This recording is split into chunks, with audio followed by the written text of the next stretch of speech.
नमस्ते, मी रमेश मुकाद. ग्रामोदय विचार माध्यमातून आज श्रीमती सुरेखा बळीराम भगत यांचा आज अमृत महोत्सव आहे आणि त्याबद्दल बोलण्याचा प्रयत्न करणार आहे. व्हिडिओ आवडला तर लाईक करा, सबस्क्राईब करा आणि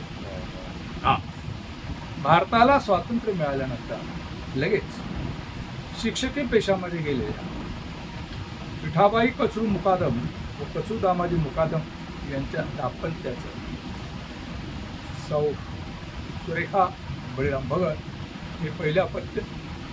त्यांचं प्राथमिक शिक्षण हे मौजे कोण येथे प्राथमिक शाळेमध्ये झालं आणि नंतर माध्यमिक शिक्षण हे अभिनव विद्या मंदिर कल्याण या ठिकाणी झालं.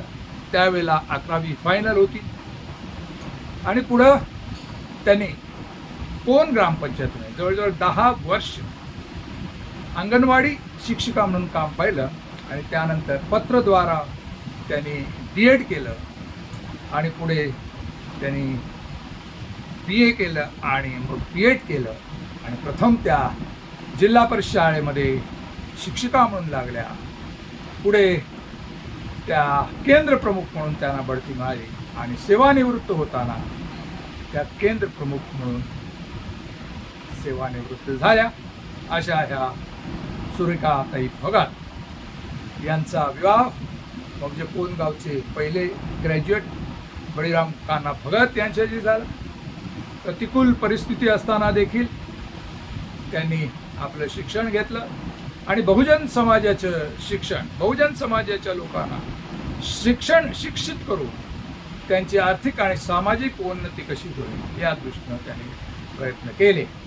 त्यांनी आपल्या काळात आगरी, कोळी, कुणबी, बहुजन, आदिवासी, SC, नवबौद्ध आदी विद्यार्थ्यांना विद्यादान दिलं आणि समाजसेवेचं त्यांचं व्रत होतं. अनेक महिलांना जोडण्याचं काम, अनेक महिलांना मदतीचा हात, गरिबाला मदतीचा हात, लग्न जुळून देणं,